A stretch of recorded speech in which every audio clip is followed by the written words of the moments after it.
നിലമ്പൂരിൽ തെരഞ്ഞെടുപ്പിനുമപ്പുറം മനുഷ്യ വന്യജീവി സംഘർഷം ലഘൂകരിക്കാനുള്ള നടപടികളാണ് വേണ്ടത്. കേരള തീരത്ത് വീണ്ടും കപ്പലപകടം. കോഴിക്കോട് ചരക്കു കപ്പലിന് തീപിടിച്ചു.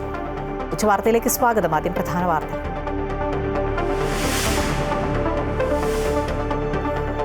കാട്ടുപന്നിയെ ക്ഷുദ്രജീവിയായി പ്രഖ്യാപിക്കണമെന്ന കേരളത്തിന്റെ ആവശ്യം തള്ളി കേന്ദ്ര വനം പരിസ്ഥിതി മന്ത്രാലയം. കടുവയും ആനയും സംരക്ഷിത പട്ടികയിൽ തുടരും. മനുഷ്യജീവന് അപകടകാരികളായി മൃഗങ്ങളെ സംസ്ഥാനത്തിന് കൊല്ലാമെന്നും അനാവശ്യമായി മൃഗങ്ങളെ കൊല്ലുന്നതിനാണ് നിയന്ത്രണമെന്നും കേന്ദ്ര വനം പരിസ്ഥിതി മന്ത്രി ഭൂപേന്ദ്ര യാദവ്.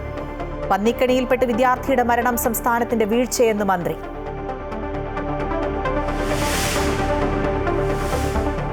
അനന്തുവിന്റെ മരണം തെരഞ്ഞെടുപ്പ് ആയുധമാക്കി മുന്നണികൾ. അനന്തുവിന്റെ മരണത്തിൽ ഗൂഢാലോചനയെന്ന് പറഞ്ഞിട്ടില്ല എന്ന് AK ശശീന്ദ്രൻ. ഉദ്ദേശിച്ചത് മരണത്തിന് ശേഷമുള്ള പ്രതിഷേധത്തിൽ രാഷ്ട്രീയമുണ്ടെന്ന്. വനം മന്ത്രിയുടെ മലക്കം മറിച്ചിൽ മുഖ്യമന്ത്രിയുടെ നീരസത്തിന് പിന്നാലെ.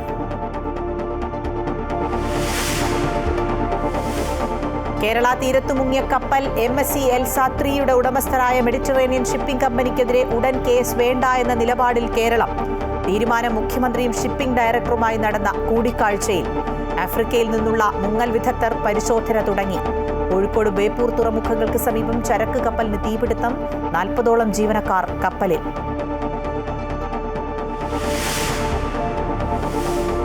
സംസ്ഥാനത്ത് ഇന്ന് അർദ്ധരാത്രി മുതൽ ട്രോളിംഗ് നിരോധനം. 52 ദിവസത്തേക്ക്. ഇത്തവണത്തെ ട്രോളിംഗ് നിരോധനം കപ്പൽ അപകടവും കാലാവസ്ഥാ വ്യതിയാനവും മത്സ്യബന്ധന മേഖലയിൽ ഉണ്ടാക്കിയ പ്രതിസന്ധി തുടരവേ. ശ്രീചിത്ര മെഡിക്കൽ ഇൻസ്റ്റിറ്റ്യൂട്ട് പ്രതിസന്ധികൾക്ക് എത്രയും വേഗം പരിഹാരമാകുമെന്ന് കേന്ദ്രമന്ത്രി സുരേഷ് ഗോപി. ഉപകരണങ്ങൾ വാങ്ങുന്നതുമായി ബന്ധപ്പെട്ട കരാർ പുതുക്കാൻ തീരുമാനം. ആശുപത്രിയിൽ ചികിത്സ മുടങ്ങിയെന്ന പ്രചാരണം പൂർണ്ണമായും ശരിയല്ല എന്ന് ശ്രീചിത്ര ഡയറക്ടർ സഞ്ജയ് ബിഹാരി. ശ്രീചിത്രയിലേക്ക് യൂത്ത് കോൺഗ്രസ് പ്രവർത്തകർ തള്ളിക്കയറി. മുംബൈയിൽ തിരക്കേറിയ ലോക്കൽ ട്രെയിനിൽ നിന്ന് വീണ 6 മരണം. അപകടം സംഭവിച്ചത് പുഷ്പക് എക്സ്പ്രസും കസാര ലോക്കൽസും പരസ്പരം മുറിച്ചു കടക്കുമ്പോൾ ഡോറിൽ തൂങ്ങി നിന്ന ആളുകൾ ട്രാക്കിലേക്ക് വീണ്.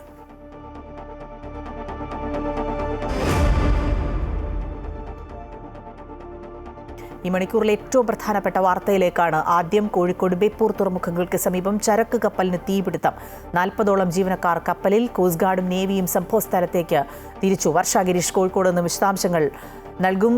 വർഷ, ഈ ഒരു കപ്പൽ മുങ്ങിയതുമായി ബന്ധപ്പെട്ട് വലിയ പ്രതിസന്ധി മത്സ്യബന്ധന മേഖലയിൽ തുടരുകയാണ്. അതിൻ്റെ ചർച്ചകളും പരിശോധനകളും ഒക്കെ തുടരുന്നതിനിടെയാണ് തീരത്തിന് സമീപം വീണ്ടും ചരക്ക് കപ്പൽ അപകടം ഉണ്ടായിരിക്കുന്നത്. ഇപ്പോൾ തീപിടുത്തമാണ്. എന്താണ് സംഭവം? വിവരങ്ങൾ. അഖില, ബേപ്പൂർ അഴീക്കൽ തുറമുഖത്ത് നിന്ന് മാറി 40 കിലോമീറ്റർ മാറിയാണ് ഈ ഒരു അപകടം ഉണ്ടായിരിക്കുന്നത്. കൊളംബിയയിൽ നിന്നും മുംബൈയിലേക്ക് പോകുന്ന ചരക്കു കപ്പലിനാണ് തീ പിടിച്ചത്.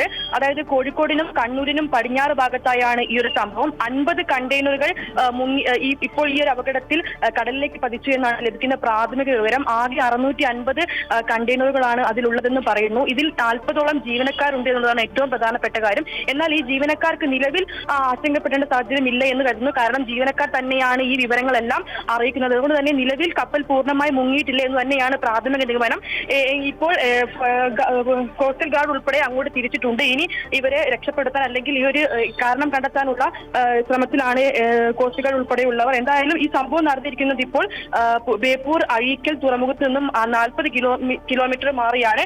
കൊളംബിയയിൽ നിന്നും മുംബൈയിലേക്ക് പോകുന്ന ചരക്ക് കപ്പലിനാണ് തീ പിടിച്ചത്. എന്ത് തീപിടുത്തം കാരണമെന്നുള്ള കാരണമൊന്നും വ്യക്തമല്ല. ഇവിടെ ഏറ്റവും പ്രധാനപ്പെട്ട കാര്യം ഇപ്പോൾ ഈ 40 ജീവനക്കാരെ രക്ഷിക്കുക എന്നുള്ളതാണ്. മറ്റൊരു പ്രധാനപ്പെട്ട കാര്യം കൂടുതൽ കണ്ടെയ്നറുകൾ കടലിലേക്ക് പതിക്കാതിരിക്കാൻ നോക്കുക എന്നുള്ളതാണ്. ചൈനീസ് കപ്പലാണിതെന്നുള്ളതാണ് ലഭിക്കുന്ന പ്രാഥമിക വിവരം. മറ്റെല്ലാ വിവരങ്ങളും പുറത്തു വരുന്നേ ഉള്ളൂ. വർഷ, ഈ കണ്ടെയ്നറിനകത്ത് എന്താണ് എന്നുള്ളതിൽ എന്തെങ്കിലും വ്യക്തതയുണ്ടോ? നേരത്തെ തന്നെ കണ്ടെയ്നർ മുങ്ങിയതായി ബന്ധപ്പെട്ട് നമ്മൾ വലിയ ആശങ്കയിൽ തുടരുന്ന ഘട്ടമാണല്ലോ. അത്തരത്തിൽ എന്താണ് കണ്ടെയ്നറിൽ ഉള്ളത് എന്നുള്ള കാര്യം ഇതുവരെ വ്യക്തമായിട്ടില്ല. ആശങ്കപ്പെടേണ്ട സാഹചര്യമൊന്നും ഇതുവരെ എന്തായാലും നമുക്ക് അധികാരികളിൽ നിന്നും ലഭിച്ചിട്ടില്ല. അതുകൊണ്ട് എന്താണ് എന്നുള്ള കാര്യം, ചൈനീസ് കപ്പലാണ് എന്നുള്ള കാര്യം വ്യക്തമാണ്. അതുപോലെ കൊളംബിയയിൽ നിന്നും മുംബൈയിലേക്ക് പോകുന്നു. എന്ത് ഉൽപ്പന്നം എന്നുള്ള കാര്യത്തിൽ ഇതുവരെ വ്യക്തത വന്നിട്ടില്ല. അഖില, ശരി. വർഷ ഗിരീഷാണ് വിശദാംശങ്ങൾ നൽകിയത്. കോഴിക്കോട് ബേപ്പൂർ തുറമുഖങ്ങൾക്ക് സമീപം ചരക്ക് കപ്പൽ തീപിടുത്തമുണ്ടായിരിക്കുന്നു. ജീവനക്കാർ നിലവിൽ സുരക്ഷിതരാണ് എന്നുള്ള വിശദാംശങ്ങളാണ് വരുന്നത്. ഒപ്പം കോസ്റ്റ് ഗാർഡും നേവിയും ജീവനക്കാരെ രക്ഷിക്കാനുള്ള നടപടികളുമായി മുന്നോട്ട് പോവുകയാണ്. സ്ഥലത്തേക്ക് കോസ്റ്റ് ഗാർഡും നേവിയും എത്തുന്നു എന്നാണ് മനസ്സിലാക്കുന്നത്. വർഷയാണ് വിശദാംശങ്ങൾ നൽകിയത്. കേരള തീരത്ത് മുങ്ങിയ കപ്പൽ MSC എൽസ 3യുടെ ഉടമസ്ഥരായ മെഡിറ്ററേനിയൻ ഷിപ്പിംഗ് കമ്പനിക്കെതിരെ ഉടൻ കേസ് വേണ്ട എന്ന നിലപാട് സ്വീകരിച്ചു കേരളം. മുഖ്യമന്ത്രിയും ഷിപ്പിംഗ് ഡയറക്ടറുമായി നടന്ന കൂടിക്കാഴ്ചയിലാണ് തീരുമാനം. പുറംകടലിൽ മുങ്ങിയ കപ്പലിൽ ആഫ്രിക്കയിൽ നിന്നുള്ള മുങ്ങൽ വിദഗ്ധർ പരിശോധന തുടങ്ങിയിട്ടുണ്ട്. മുങ്ങിയ കണ്ടെയ്നറുകൾ പുറത്തെടുക്കുകയാണ് ആദ്യ ലക്ഷ്യം. മെഡിറ്ററേനിയൻ ഷിപ്പിംഗ് കമ്പനി വിഴിഞ്ഞം തുറമുഖവുമായി അടുപ്പമുള്ളവരാണെന്നും ക്രിമിനൽ നടപടികളുമായി മുന്നോട്ടു പോകാതെ ഇൻഷുറൻസ് ക്ലെയിമിന് ശ്രമിക്കാമെന്നുമാണ് തീരുമാനം. കേന്ദ്ര ഷിപ്പിംഗ് മന്ത്രാലയവുമായി നടത്തിയ കൂടിയാലോചനയിലാണ് ഈ തീരുമാനം. മെയ് 29-നാണ് മുഖ്യമന്ത്രിയും കേന്ദ്ര സർക്കാരിന് കീഴിലുള്ള ഡയറക്ടർ ജനറൽ ഓഫ് ഷിപ്പിംഗും തമ്മിൽ ചർച്ച നടത്തിയത്. വിഴിഞ്ഞം തുറമുഖത്തേക്ക് ഏറ്റവും അധികം കപ്പലുകൾ എത്തുന്നത് MSC കമ്പനിയുടെ ഉടമസ്ഥതയിലുള്ളതാണ്. ആ കമ്പനിയുമായി നിയമപ്രശ്നത്തിലേക്ക് പോയി ബന്ധം വഷളാക്കേണ്ടതില്ല എന്നതിനാൽ ഇൻഷുറൻസ് ക്ലെയിമുമായി മുന്നോട്ട് പോയാൽ മതിയെന്നാണ് സംസ്ഥാനത്തിന്റെ തീരുമാനം. മെയ് 25-ന് മുങ്ങിയ കപ്പലിലുണ്ടായിരുന്ന 640 കണ്ടെയ്നറുകളിൽ 13 എണ്ണത്തിൽ അപകടകരമായ വസ്തുക്കളാണെന്ന് ഡയറക്ടർ ജനറൽ ഓഫ് ഷിപ്പിംഗ് അറിയിച്ചിരുന്നു. കാൽസ്യം കാർബൈഡ് നിറച്ച 13 കണ്ടെയ്നറുകളുണ്ട്. ഇതിൽ 5 എണ്ണം ഡെക്കിലും 8 എണ്ണം കപ്പലിനുള്ളിലുമാണ്. ഒഴുകി നടന്ന 100 കണ്ടെയ്നറുകളിൽ 48 എണ്ണം കൊല്ലം, ആലപ്പുഴ, തിരുവനന്തപുരം തീരത്തെത്തിയിരുന്നു. 60 കണ്ടെയ്നറുകളിലായി 168 ടൺ പോളിമർ പെല്ലറ്റുകളുണ്ട്. കടലിൽ വീണ കണ്ടെയ്നറുകൾ പൊട്ടി പ്ലാസ്റ്റിക് ഉൽപ്പന്നങ്ങൾക്ക് വേണ്ടിയുള്ള അസംസ്കൃത വസ്തുവായ പെല്ലറ്റുകൾ തീരത്തടിഞ്ഞിരുന്നു. ഇതും കടലിലെ ആവാസ വ്യവസ്ഥയ്ക്ക് വലിയ ഭീഷണിയാണ്. കപ്പൽ അപകടത്തെക്കുറിച്ചുള്ള വിവരങ്ങൾ പൊതുജനങ്ങൾക്ക് ലഭ്യമാക്കാൻ സർക്കാരിനോട് ഹൈക്കോടതി നിർദ്ദേശിച്ചിരുന്നു. ഇപ്പോൾ മുങ്ങിയ കപ്പലിൽ ആഫ്രിക്കയിൽ നിന്നുള്ള മുങ്ങൽ വിദഗ്ധർ പരിശോധനാ നടപടികൾ തുടങ്ങിയിട്ടുണ്ട്. കണ്ടെയ്നറുകൾ പുറത്തെടുക്കുകയാണ് ലക്ഷ്യം. എണ്ണച്ചോർച്ച പൂർണ്ണമായും അടച്ച ശേഷമായിരിക്കും ഈ നടപടികളിലേക്ക് കടക്കുക. വിഷവസ്തുക്കൾ അടങ്ങിയ കണ്ടെയ്നറുകളും ടൺ കണക്കിന് ഇന്ധനവുമാണ് കടലിന്റെ അടിത്തട്ടിൽ തുടരുന്നത്. ജൂലൈ 3-നകം ഈ പ്രക്രിയ പൂർത്തിയാക്കാനാണ് ലക്ഷ്യം. അമൃത ന്യൂസ്, കൊച്ചി. പന്നിക്കണിയിൽ നിന്ന് ഷോക്കേറ്റ് വിദ്യാർത്ഥി മരിച്ച സംഭവവുമായി ബന്ധപ്പെട്ട് തന്റെ പ്രസ്താവനയിൽ മുഖ്യമന്ത്രിക്ക് അതൃപ്തിയുണ്ട് എന്ന വാർത്ത തള്ളി വനം മന്ത്രി AK ശശീന്ദ്രൻ. ഇന്ന് കാലത്തെയും മുഖ്യമന്ത്രിയുമായി സംസാരിച്ചു. മുഖ്യമന്ത്രിയുമായി യാതൊരു അഭിപ്രായ വ്യത്യാസവും ഉണ്ടായിട്ടില്ല എന്ന് മന്ത്രി പറഞ്ഞു. ഇത്തരമൊരു വാർത്ത മാധ്യമങ്ങൾക്ക് എവിടെ നിന്നാണ് ലഭിച്ചതെന്നും മന്ത്രി ചോദിച്ചു.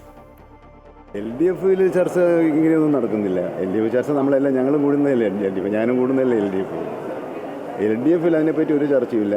LDF-ന്റെ കൺവീനർ TP രാമകൃഷ്ണനും CPIM-ന്റെ സംസ്ഥാന സെക്രട്ടറി ഗോവിന്ദൻ മാസ്റ്ററും വിജയരാഘവൻ PB മെമ്പറും എല്ലാം ഇന്നലെ പ്രതികരിച്ചിട്ടുണ്ട്. ആ പ്രതികരണമെല്ലാം സമാനമായ പ്രതികരണങ്ങളാണ്. അതിനപ്പുറത്ത് പുതുതായിട്ട് ഇന്ന് രാവിലെയോ ഇന്നലെ രാത്രിയോ പുതിയതൊന്നും സംഭവിച്ചിട്ടില്ല. ഏതിനു ഇല്ലാതെ ഇത് രാഷ്ട്രീയ മുതലെടുപ്പിന് വേണ്ടി ഒരു ഗൂഢാലോചന നടത്തിയില്ലെങ്കിലും ഞാൻ ഇന്നലെ പറഞ്ഞല്ലോ. പക്ഷേ അത് നിങ്ങൾക്ക് ടെസ്റ്റ് ചെയ്തിപ്പോൾ ഇവിടെ ഏഷ്യാനെറ്റിൽ രാത്രി 12 മണിക്ക് വന്നപ്പോൾ പറഞ്ഞ് ഇത് പെട്ടെന്ന് നടന്നതിൻ്റെ പിന്നിൽ ഇതിൻ്റെ രാഷ്ട്രീയ മുതലെടുപ്പ് നടത്താൻ ഗൂഢാലോചന നടത്തിയെന്നാണ്. വനമന്ത്രി എന്തുകൊണ്ടാണ് ഗൂഢാലോചന ആരോപണം ഉന്നയിച്ചതെന്ന് അറിയില്ല എന്ന് CPI നേതാവ് പ്രകാശ് ബാബു നേരത്തെ പ്രതികരിച്ചിരുന്നു. അത്തരത്തിലുള്ള തെളിവുകൾ മന്ത്രിയുടെ കയ്യിലുണ്ടോ എന്ന് അറിയില്ല എന്നും അദ്ദേഹം പറഞ്ഞു. എന്തായാലും ദാരുണമായ ഒരു സംഭവമാണ്, തികച്ചും ദാരുണമായ സംഭവമാണ്. അതിൻ്റെ കുറ്റക്കാരെ നിയമപരമായിട്ടുള്ള ശക്തമായ നടപടി അവരുടെ പേരിലെടുക്കണം. അത് ഇനിയൊരു സംഭവം അത്തരത്തിൽ ആവർത്തിക്കാൻ പാടില്ല എന്നുള്ളതിൻ്റെ നല്ല താക്കീതായിരിക്കണം. അതുകൊണ്ട് തന്നെ അതിൻ്റെ ബന്ധപ്പെട്ട ആളുകളുടെ പേരിൽ നിയമപരമായിട്ടുള്ള നടപടി ഗവൺമെൻറ് എടുക്കുമെന്നാണ് എൻ്റെ വിശ്വാസം. അതിനകത്തൊരു വിട്ടുവീഴ്ചയുണ്ടാവില്ല. അല്ല, അതങ്ങനെ ആവർത്തിക്കുന്നത് എന്താണെന്ന് ചോദിച്ചാൽ അവർക്കൊരു സുരക്ഷിതത്വം കിട്ടുന്നില്ല. അനന്തുവിന്റെ മരണം രാഷ്ട്രീയവൽക്കരിച്ചത് UDF ആണ് എന്ന് മന്ത്രി OR കേളു. രാഷ്ട്രീയപരമായ ആരോപണം ഉന്നയിച്ചാൽ തിരിച്ചും ഉന്നയിക്കും. ഗൂഢാലോചന ഉണ്ടോ എന്നതിൽ അന്വേഷണം നടക്കട്ടെ എന്ന് മന്ത്രി പറഞ്ഞു. അതെ, ഇത് രാഷ്ട്രീയപരമായിട്ട് പറയുകയാണെങ്കിൽ ആദ്യം UDF ആണ് ഒരു വിഷയത്തിന് ആധാരമാക്കിയിട്ടുള്ളത്. ഈ വിഷയത്തെ അവിടെ റോഡ് ഉപരോധിച്ച് CPM-ൻ്റെ നേതാവായിട്ടുള്ള വിജയരാഘവനെ അടക്കം റോഡ് തടഞ്ഞു വെച്ചുകൊണ്ട് ഉള്ള ഒരു സമരപ്രഖ്യാപനവും രാഷ്ട്രീയവൽക്കരണമൊക്കെ കോൺഗ്രസിൻ്റെ ഭാഗത്തുനിന്ന് UDF-ൻ്റെ ഭാഗത്താണ് ഉണ്ടായിട്ടുള്ളത്. ഞങ്ങൾ ആദ്യം ഇത്തരം കാര്യങ്ങൾ ചെയ്തിട്ടില്ല. വനമന്ത്രിയുടെ പരാമർശം വിവരക്കേടും അല്പത്തരവും അഹങ്കാരവും ധാർഷ്ട്യവുമാണെന്ന് KPCC അധ്യക്ഷൻ സണ്ണി ജോസഫ്. ശശീന്ദ്രന്റെ ധിക്കാരത്തിന് വോട്ടർമാർ നിലമ്പൂരിൽ ബാലറ്റിലൂടെ മറുപടി പറയും. സർക്കാർ തന്നെയാണ് മരണത്തിന് ഉത്തരവാദി. രാഷ്ട്രീയ ഗൂഢാലോചന തന്നെയാണെന്ന് മന്ത്രി ആവർത്തിച്ചു പറഞ്ഞതാണ്. അദ്ദേഹം പരാമർശം പിൻവലിച്ച് മാപ്പ് പറയണമെന്നും സണ്ണി ജോസഫ് പറഞ്ഞു. കാട്ടുപന്നിയെ ക്ഷുദ്രജീവിയായി പ്രഖ്യാപിക്കില്ല. കടുവയും ആനയും സംരക്ഷിത പട്ടികയിൽ തുടരും. കേരളത്തിലെ ആവശ്യങ്ങൾ വീണ്ടും തള്ളി കേന്ദ്ര വനം പരിസ്ഥിതി മന്ത്രാലയം. കാട്ടുപന്നിയെ ക്ഷുദ്രജീവിയായി പ്രഖ്യാപിക്കണമെന്ന കേരളത്തിന്റെ ആവശ്യം അംഗീകരിക്കാനാകില്ലെന്നാണ് കേന്ദ്ര പരിസ്ഥിതി മന്ത്രാലയം അറിയിച്ചത്. നിലവിൽ കാട്ടുപന്നികളെ നിയന്ത്രിക്കാൻ ആവശ്യമായ സംവിധാനങ്ങളുണ്ട്. കാട്ടുപന്നിയെ കൊല്ലുന്നതിനുള്ള അനുമതിയും നൽകിയിട്ടുണ്ട്. മുനിസിപ്പാലിറ്റികൾക്കടക്കം ഇതിനുള്ള അനുമതിയുണ്ട്. പലരും ഇത് വിനിയോഗിക്കുന്നുമുണ്ട്. ഈ സാഹചര്യത്തിൽ കൂടുതൽ ഇളവുകളുടെ ആവശ്യമില്ലെന്നാണ് വനം പരിസ്ഥിതി മന്ത്രാലയം പറയുന്നത്. കൂടാതെ ആന, കടുവ തുടങ്ങിയ മൃഗങ്ങളെ നിയന്ത്രണം കുറഞ്ഞ വിഭാഗമായ ഷെഡ്യൂൾ 2 മാറ്റണമെന്ന കേരളത്തിന്റെ ആവശ്യവും കേന്ദ്രം തള്ളി. സംരക്ഷിത വിഭാഗത്തിൽപ്പെട്ട മൃഗങ്ങളാണ് ആനയും കടുവയും. ഇവയെ ഷെഡ്യൂൾ 2 മാറ്റിയാൽ കൂടുതലായി അവയെ കൊല്ലുന്നതിനുള്ള നടപടിയുണ്ടാകും. അത് അംഗീകരിക്കാൻ സാധിക്കില്ലെന്നാണ് മന്ത്രാലയം പറയുന്നത്. കുരങ്ങിനെ ഷെഡ്യൂൾ 2 മാറ്റണമെന്ന കേരളത്തിന്റെ ആവശ്യവും പരിഗണിക്കില്ല. News desk, Amrita news. ശസ്ത്രക്രിയകൾ മാറ്റിവെച്ചതിനെ തുടർന്ന് ശ്രീചിത്ര ഇൻസ്റ്റിറ്റ്യൂട്ടിലുണ്ടായ പ്രതിസന്ധിയിൽ 2 ദിവസത്തിനകം പരിഹാരമുണ്ടാകുമെന്ന് കേന്ദ്ര സഹമന്ത്രി സുരേഷ് ഗോപി. കരാറുകൾ പുതുക്കാൻ തീരുമാനമായെന്നും അടിയന്തര യോഗത്തിനു ശേഷം സുരേഷ് ഗോപി അറിയിച്ചു. ഇതിനിടെ യൂത്ത് കോൺഗ്രസ് പ്രവർത്തകർ ആശുപത്രിയിലേക്ക് പ്രതിഷേധ മാർച്ച് നടത്തി. ദേശീയ പ്രാധാന്യമുള്ള ശ്രീചിത്ര പോലെയുള്ള ആരോഗ്യ സ്ഥാപനങ്ങളിൽ ഓരോ വർഷവും ഉപകരണങ്ങൾക്കും മരുന്നിനുമുള്ള കരാറുകൾ പുതുക്കണമെന്നാണ് ചട്ടം. കഴിഞ്ഞ 2 വർഷമായി Sree Chitra institute for medical science കരാർ പുതുക്കിയിട്ടില്ല. ഇതോടെയാണ് സങ്കീർണമായ ശസ്ത്രക്രിയകൾ നടക്കുന്ന ഇന്റർവെൻഷണൽ റേഡിയോളജി വിഭാഗം പൂർണ്ണമായും നിശ്ചലമായത്. ഇന്നു മുതൽ ശസ്ത്രക്രിയകൾ നിർത്തിവെക്കേണ്ടി വരുമെന്ന് ചൂണ്ടിക്കാട്ടി വിവിധ വിഭാഗ മേധാവികൾ ഇൻസ്റ്റിറ്റ്യൂട്ട് ഡയറക്ടർക്ക് നേരത്തെ കത്ത് നൽകിയിരുന്നു. ഇന്ന് നടത്താനിരുന്ന 6 ശസ്ത്രക്രിയകളും മാറ്റിവെച്ചു. ശസ്ത്രക്രിയകൾ മുടങ്ങിയ സാഹചര്യത്തിലാണ് കേന്ദ്രമന്ത്രി സുരേഷ് ഗോപിയുടെ ആഭിമുഖ്യത്തിൽ അടിയന്തര യോഗം ചേർന്നത്. മാധ്യമങ്ങളിൽ വന്നതുപോലെ ഗുരുതരമായ പ്രശ്നമല്ലെന്നും 2 ദിവസത്തിനകം പ്രശ്നങ്ങൾക്ക് പരിഹാരമാകുമെന്നും അദ്ദേഹം പറഞ്ഞു. ഒരു വീഴ്ചയും വരാതെ പേഷ്യൻസിനൊന്നും ഒരു രീതിയിലും ഉപദ്രവം ഏൽപ്പിക്കാത്ത തരത്തിൽ റിവൈവ് ചെയ്യാനുള്ള എല്ലാ നിശ്ചയങ്ങളും ആയിട്ടുണ്ട്. ഇന്നിപ്പോ അതിനെ സംബന്ധിച്ച് അവരുടെ പുതിയ എഗ്രിമെന്റും കാര്യങ്ങളും എല്ലാം സൈൻ ചെയ്ത് ഒരു അണ്ടർസ്റ്റാൻഡിങ്ങിൽ എത്തിക്കഴിഞ്ഞാൽ ഒരാഴ്ചക്കുള്ളിൽ എല്ലാം നോർമലൈസ് ചെയ്ത് പുറത്ത് അങ്ങനെ വന്ന അത്രയും വലിയ ഇഷ്യൂസ് ഇല്ല. ഉള്ളത് എല്ലാം റിസോൾവ് ചെയ്തിട്ടുണ്ട്. ഇതിനിടെ ശസ്ത്രക്രിയ മുടങ്ങിയതിൽ പ്രതിഷേധിച്ച് യൂത്ത് കോൺഗ്രസ് ശ്രീചിത്രയിലേക്ക് പ്രതിഷേധ മാർച്ച് സംഘടിപ്പിച്ചു.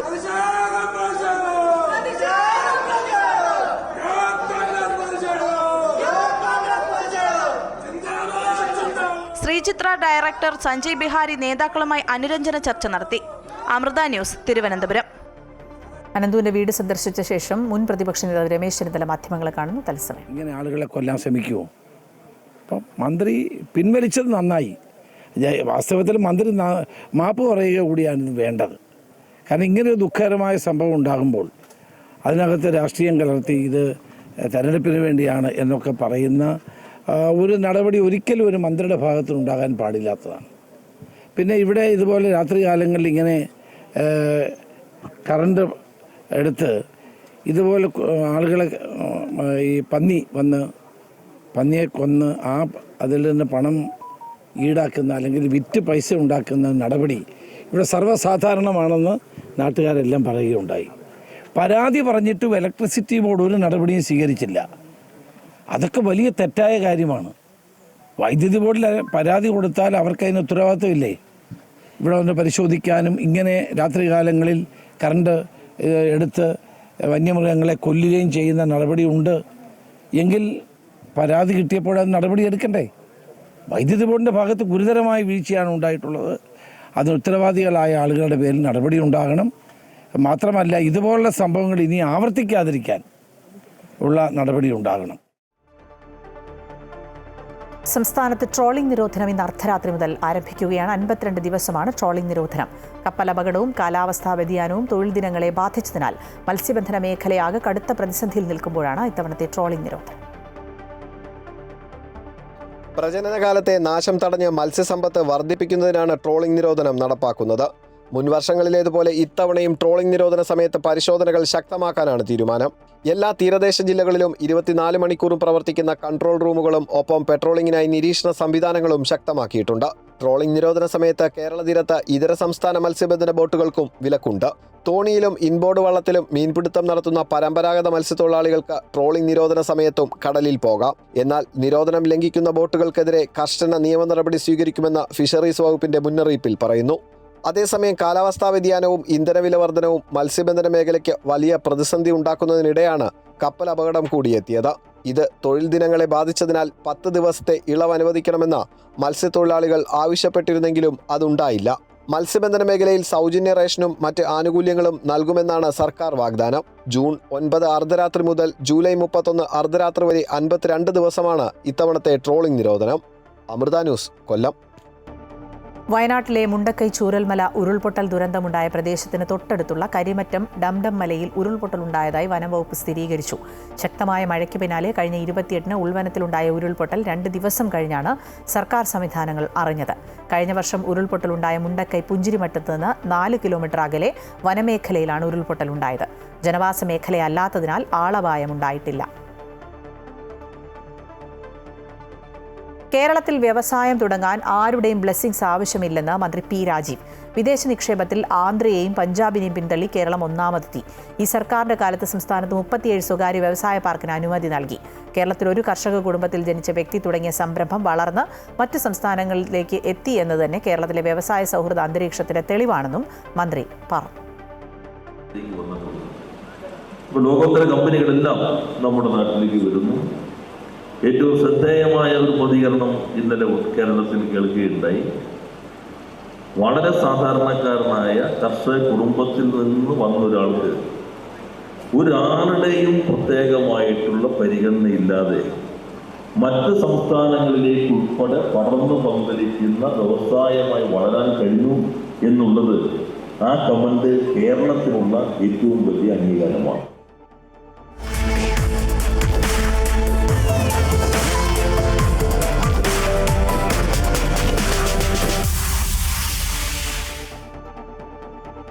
ഉപതെരഞ്ഞെടുപ്പ് ആവേശത്തിലേക്ക് നിലമ്പൂർ മാറുമ്പോൾ കൂടുതൽ ദേശീയ നേതാക്കളെ രംഗത്തിറക്കുകയാണ് കോൺഗ്രസ്. 13-ന് പ്രിയങ്ക ഗാന്ധിയുടെ നേതൃത്വത്തിൽ നിലമ്പൂരിൽ റോഡ് ഷോ നടക്കും. KC വേണുഗോപാലും സാദിഖ് അലി ശിഹാബ് തങ്ങളും ഉൾപ്പെടെയുള്ള പ്രമുഖർ വരും ദിവസങ്ങളിൽ UDF-നായി പ്രചാരണത്തിനെത്തും. ആര്യാടൻ ഷൗക്കത്തിന് വേണ്ടി കളം നിറഞ്ഞാണ് UDF-ന്റെ പ്രചാരണം. രാഷ്ട്രീയത്തിനതീതമായി നിൽക്കുന്ന ആളുകളെ കൂടി ഒപ്പം നിർത്താൻ പ്രിയങ്ക ഗാന്ധിയെ പോലുള്ള നേതാക്കളെ UDF രംഗത്തിറക്കുന്നു. പ്രചാരണത്തിന്റെ 3ാം ഘട്ടത്തിൽ കുടുംബയോഗങ്ങൾക്കാണ് കൂടുതൽ പ്രാധാന്യം നൽകുന്നത്. AICC ജനറൽ സെക്രട്ടറിയും വയനാട് MP-യുമായ പ്രിയങ്ക ഗാന്ധി 13-ന് നിലമ്പൂരിലെത്തും.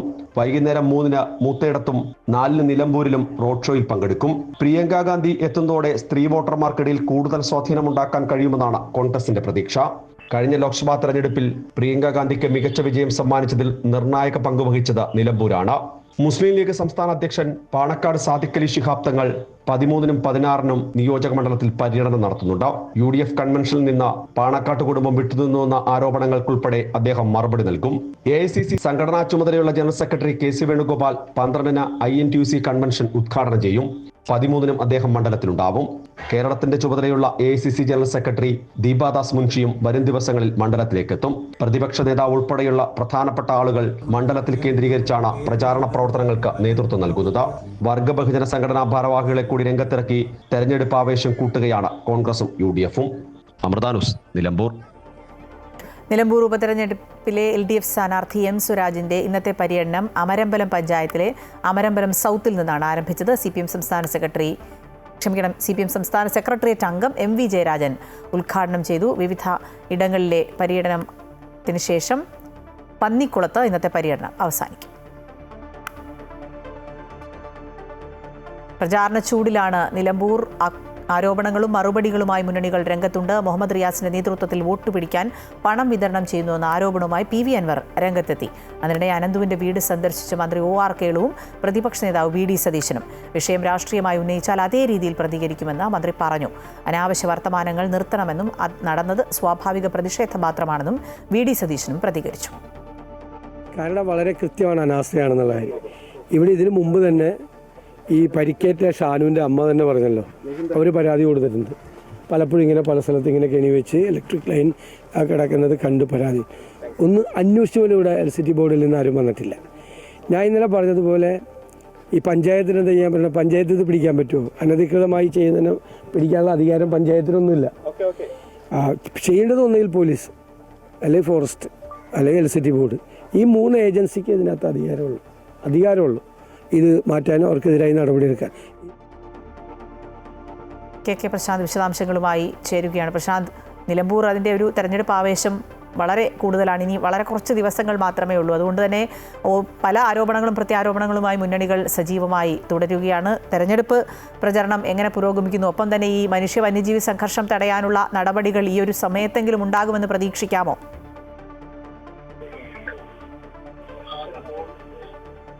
അഖില, ഏതായാലും വിവാദങ്ങൾക്കും ഒപ്പം തന്നെ ഈ രാഷ്ട്രീയ ആരോപണ പ്രത്യാരോപണങ്ങൾക്കും ഈ അനന്തുവിന്റെ പേരുള്ള അതിനൊരു കുറച്ച് കുറവ് വരുന്നു എന്ന് നമുക്ക് പറയേണ്ടി വരും. രാഷ്ട്രീയമായി തന്നെ വിഷയത്തെ കൈകാര്യം ചെയ്ത് നിലവിലുള്ള വികസന വിഷയങ്ങൾ കൈകാര്യം ചെയ്ത് പോകാൻ തന്നെയാണ് മുന്നണികൾ തീരുമാനിച്ചിട്ടുള്ളത്. അതിന്റെ അടിസ്ഥാനത്തിൽ തന്നെ ഇപ്പോൾ ഈ വിഷയങ്ങൾ മന്ത്രി ഏറ്റവും പ്രധാനപ്പെട്ട AK ശശീന്ദ്രനെതിൽ ഈ തെറ്റായ നീക്കമുണ്ടായ തരത്തിൽ അല്ലെങ്കിൽ തന്റെ വാക്കുകൾ വളച്ചൊടിച്ചു എന്ന തരത്തിലുള്ള പരാമർശം കൂടി പറഞ്ഞതോടുകൂടി തന്നെ അത്തരമൊരു സാഹചര്യം, അതായത് ഇനി അതിൽ കൂടുതൽ ചർച്ചകളിലേക്ക് പോകേണ്ടതില്ല എന്ന് തന്നെയാണ് പ്രതിപക്ഷവും തീരുമാനിച്ചത്. അതുകൊണ്ട് നിലവിലെ വികസന വിഷയങ്ങൾ തന്നെ ഉയർത്തി ഇനി പ്രചരണത്തിൽ കൂടുതൽ ശ്രദ്ധ കേന്ദ്രീകരിച്ച് മുന്നോട്ട് പോകാൻ തന്നെയാണ് തീരുമാനിച്ചിട്ടുള്ളത്. അതേസമയം തന്നെ മന്ത്രി OR കേളു, അത് CPM നിലപാട് തന്നെയാണ്. പ്രതിപക്ഷ വിഷയത്തെ രാഷ്ട്രീയമായി തന്നെയാണ് മുന്നോട്ട് കൊണ്ടുപോകുന്നതിൽ തങ്ങളും രാഷ്ട്രീയം പറഞ്ഞു തന്നെ മുന്നോട്ട് പോകുമെന്ന് പറയുന്നു. അതേസമയം ഇവിടെ ഉണ്ടായ അനാസ്ഥ വളരെ പ്രധാനപ്പെട്ട തന്നെയാണെന്ന് പറയേണ്ടി വരും. അതുകൊണ്ട് തന്നെ ആ വിഷയങ്ങളിൽ ശ്രദ്ധ കേന്ദ്രീകരിച്ച് മുന്നോട്ട് പോകാൻ തന്നെ മുന്നണികൾ തീരുമാനിച്ചിട്ടുണ്ട്. സർക്കാരിന്റെ ഭാഗത്ത് അടിയന്തര ഇടപെടൽ വേണമെന്നുള്ളതാണ് പ്രതിപക്ഷ നേതാവ് അടക്കം വ്യക്തമാക്കിയിട്ടുള്ളത്. അതുകൊണ്ട് KSEBയുടെ ശ്രദ്ധ ഈ മേഖലയിലേക്ക് കൂടുതൽ എത്തിക്കുന്ന തരത്തിലുള്ള നീക്കങ്ങൾ ഉണ്ടാകുമെന്ന് നമുക്ക് പറയാം. അതോടൊപ്പം തന്നെ മുന്നണികൾ കൂടുതൽ രാഷ്ട്രീയ നേതാക്കളെ ഇറക്കിയുള്ള നീക്കങ്ങളാണ് നടത്തുക. ശരി, പ്രശാന്താണ് വിശദാംശങ്ങൾ നൽകിയത്. തെരഞ്ഞെടുപ്പ് പ്രചാരണം അതിൻ്റെ ഉച്ചസ്ഥായിയിലേക്ക് എത്തുകയാണ് നിലമ്പൂരിൽ. മുംബൈയിൽ തിരക്കേറിയ ലോക്കൽ ട്രെയിനിൽ നിന്ന് വീണ് 6 പേർ മരിച്ചു. പുഷ്പക് എക്സ്പ്രസും കസാര ലോക്കലും പരസ്പരം മുറിച്ചു കടക്കുമ്പോഴാണ് സംഭവം. പ്ലാറ്റ്ഫോമിൽ നിന്ന് നീങ്ങിയ ട്രെയിനിൽ നിന്നാണ് യാത്രക്കാർ വീണത്. ട്രെയിനിലെ നിയന്ത്രണാതീതമായ തിരക്കാണ് അപകടത്തിലേക്ക് നയിച്ചതെന്നാണ് വിവരം. ഡോറിലടക്കം തൂങ്ങി നിന്നാണ് ആളുകൾ യാത്ര ചെയ്തത്. റെയിൽവേ ഉദ്യോഗസ്ഥർ സ്ഥലത്തെത്തി പരിക്കേറ്റവരെ ആശുപത്രിയിലേക്ക് മാറ്റി. സംഭവത്തിന്റെ കൂടുതൽ വിശദാംശങ്ങൾ പുറത്തു വന്നിട്ടില്ല. മുംബൈ ഛത്രപതി ടെർമിനസിൽ നിന്ന് താനെയിലെ കസറയിലേക്ക് പോകുന്ന ട്രെയിനിലാണ് അപകടം.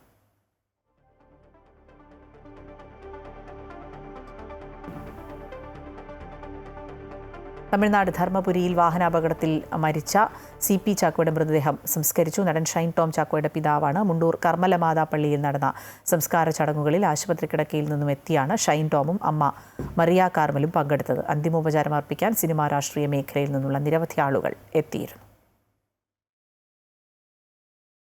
ഓപ്പറേഷൻ സിന്ധൂർ വിശദീകരിക്കാൻ കേന്ദ്ര സർക്കാർ നിയോഗിച്ച സംഘത്തിൽ ഉൾപ്പെട്ട ശശി തരൂർ മടങ്ങിയെത്തിയതോടെ കോൺഗ്രസിൽ അമർഷം പുകയുന്നു. ദൗത്യം വിജയകരമായി പൂർത്തിയാക്കിയതായി ശശി തരൂർ എക്സിൽ കുറിച്ചു. അതേസമയം പ്രധാനമന്ത്രി നരേന്ദ്രമോദിയെ നിരന്തരമായി സ്തുതിക്കുന്ന തരൂരിനെതിരെ നടപടിയെടുക്കുന്ന കാര്യത്തിലാകട്ടെ കോൺഗ്രസിൽ ആശയക്കുഴപ്പം തുടരുകയാണ്. വിലക്കുകൾ മറികടന്നും മോദി സ്തുതി തുടരുന്ന ശശി തരൂരിനെതിരെ നടപടിയെടുക്കുന്ന കാര്യത്തിൽ കോൺഗ്രസിൽ ആശയക്കുഴപ്പം തുടരുന്നു. ഓപ്പറേഷൻ സിന്ദൂർ വിശദീകരിക്കാൻ കേന്ദ്ര സർക്കാർ നിയോഗിച്ച സംഘത്തിലുണ്ടായിരുന്ന ശശി തരൂർ മടങ്ങിയെത്തിയതോടെ പാർട്ടിക്കുള്ളിൽ അമർഷം പുകയുന്നുണ്ട്. ഓപ്പറേഷൻ സിന്ദൂർ വിശദീകരിക്കാൻ കേന്ദ്ര സർക്കാർ നിയോഗിച്ച സംഘത്തിൽ കോൺഗ്രസ് നൽകിയ പട്ടികയിൽ തരൂർ ഇല്ലായിരുന്നു. എന്നാൽ കോൺഗ്രസ് നിലപാട് വകവയ്ക്കാതെ തരൂരിനെ സംഘത്തിൽ ഉൾപ്പെടുത്തിയത് നരേന്ദ്രമോദി നേരിട്ട് ഇടപെട്ടായിരുന്നു. മടങ്ങിയെത്തിയ ശശി തരൂർ ദൗത്യത്തെ പ്രകീർത്തിച്ചുകൊണ്ട് നിലപാട് എക്സിൽ പങ്കുവച്ചതോടെ വീണ്ടും വിവാദം തലപൊക്കിയിട്ടുണ്ട്. 100 തവണ ജനിച്ചാലും 100 തവണയും രാജ്യത്തിനൊപ്പം നിൽക്കും. എൻ്റെ രാജ്യത്തെ ഞാൻ പൂർണ്ണ ഹൃദയത്തോടെ സ്നേഹിക്കും. ഞങ്ങൾക്ക് ചെയ്യാൻ കഴിയുന്നതെല്ലാം ചെയ്തിട്ടുണ്ട്.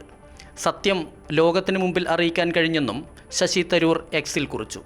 പാർട്ടി നിർദ്ദേശം ലംഘിച്ച് പ്രത്യേക സംഘത്തിൻ്റെ ഭാഗമായ ശശി തരൂരിനെതിരെ നടപടി വേണമെന്ന് കോൺഗ്രസിലെ ഒരു വിഭാഗം ആവശ്യപ്പെട്ടിട്ടുണ്ട്. കോൺഗ്രസിൻ്റെ ഔദ്യോഗിക നിലപാടിന് വിരുദ്ധമായി പ്രതികരിക്കാറുള്ള തരൂരിനോട് ഹൈക്കമാൻഡിന് കടുത്ത നീരസമുണ്ട്. നിലമ്പൂർ ഉപതെരഞ്ഞെടുപ്പ് കഴിയുന്നതുവരെ ശശി തരൂരിനെതിരെ അച്ചടക്ക നടപടികളൊന്നും ഉണ്ടായേക്കില്ലെന്നാണ് വിവരം. National desk, Amrita news. UEFA nations league കിരീടം പോർച്ചുഗലിന്. ഫൈനലിൽ സ്പെയിനെ പെനാൽറ്റി ഷൂട്ടൌട്ടിൽ 5-3 തോൽപ്പിച്ചാണ് പോർച്ചുഗൽ ചാമ്പ്യന്മാരായത്. പോർച്ചുഗലിന്റെ ന്യൂ മെൻഡസ് ആണ് ഫൈനലിലെ താരം. ഫ്രഞ്ച് ഓപ്പൺ സിംഗിൾസ് കിരീടം നിലനിർത്തി സ്പെയിൻ്റെ കാർലോസ് അൽക്കാരസ്. വീറുവാശി നിറഞ്ഞ കലാശ പോരാട്ടത്തിൽ ഇറ്റാലിയൻ താരം യാനിക് സിൻഡറിനെയാണ് അൽക്കാരസ് തോൽപ്പിച്ചത്. ഫ്രഞ്ച് ഓപ്പൺ ചരിത്രത്തിലെ ഏറ്റവും ദൈർഘ്യമേറിയ ഫൈനലായിരുന്നു. തുടക്കത്തിൽ ആദ്യ 2 സെറ്റുകൾ നഷ്ടമായ ശേഷമാണ് അൽക്കാരസിന്റെ തിരിച്ചുവരവ്. അൽക്കാരസിന്റെ 5ാം ഗ്രാൻഡ് സ്ലാം കിരീട നേട്ടമാണിത്. ഈ റിപ്പോർട്ടോടെ ഉച്ചവാർത്ത പൂർണ്ണമാകുന്നു. കൂടുതൽ വാർത്തകൾ അമൃത ന്യൂസ് യൂട്യൂബ് ചാനലിൽ കാണാം. നമസ്കാരം.